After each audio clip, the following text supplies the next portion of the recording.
Hello and welcome back to another episode of the Weekly Brief. My name is Brianna Nibbs, and this week I will bring you the latest coverage on the news. There's a lot of breaking news I want to get into, but let's lead in with some politics. The House is set to vote on President Biden's infrastructure bill today.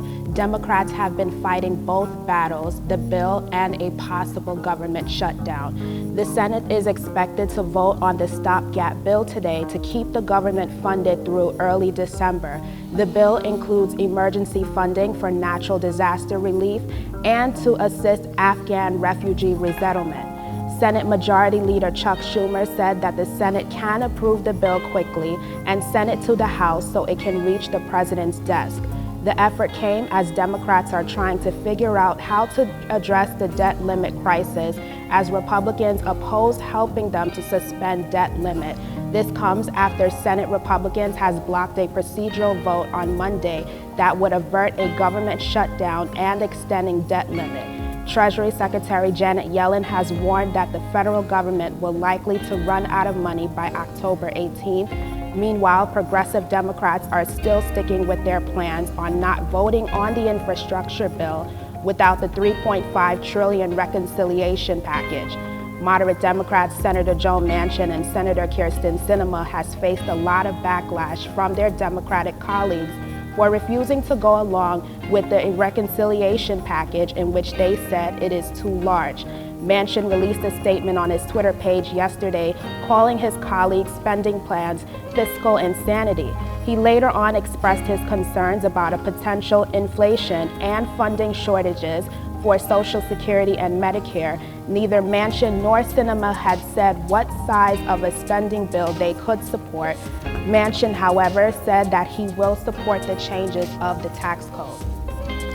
There are some great news for pop singer Britney Spears, as a judge ruled yesterday that her father, Jamie Spears, has been suspended from being her conservator. This was the change that the singer and her attorney requested that will set her on a path for freedom for the first time in 13 years. This comes after Jamie Spears filed a petition last month to end the conservatorship. The singer described it as abusive, telling the court that she wasn't able to live a full life and was prevented from getting married and having more children. Judge Brenda Penny has described the conservatorship in her ruling as toxic and not tenable.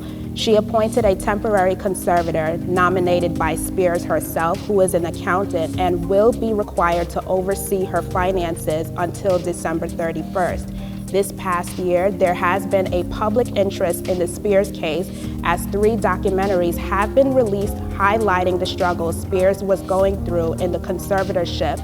The documentary Controlling Britney Spears was released on Friday, in which there were allegations of the singer's phone being monitored, and an audio recorder was even placed in her bedroom, recording all of her conversations. A hearing is set to take place on November 12th to review the suspension and petition to determine whether or not the conservatorship should end permanently.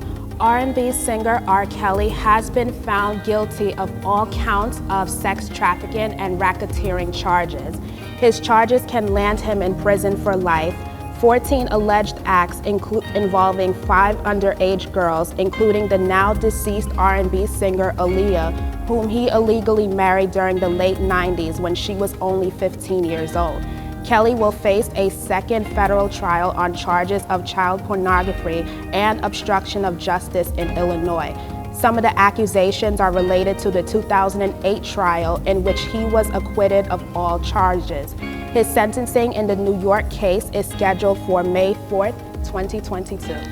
Pfizer has submitted their data to the FDA on Tuesday for clear usage of the vaccines for children ages 5 to 11.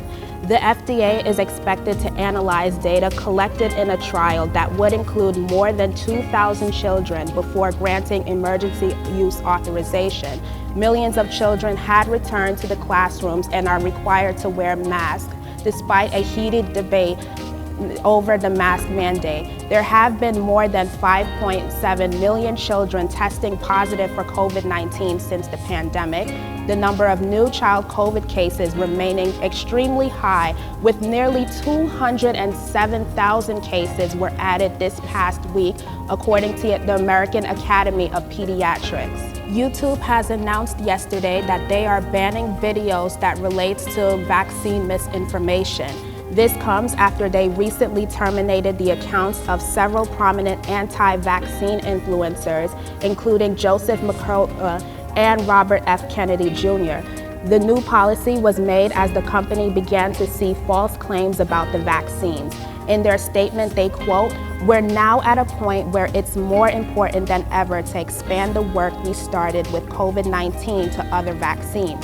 YouTube already had a policy against COVID vaccine misinformation. However, this new ban against broader vaccine misinformation includes content that falsely claims that the vaccines are dangerous or ineffective, as well as the belief that the vaccines cause autism or cancer. That is all for this week's coverage. You can check back next week's Weekly Brief, where I will be bringing you more of the latest on the news. Don't forget to subscribe to MIC's YouTube channel and turn on your notifications so you won't miss out. Have a great day, and I will see you next week. This is Brianna Nibbs, and you're watching the Weekly Brief.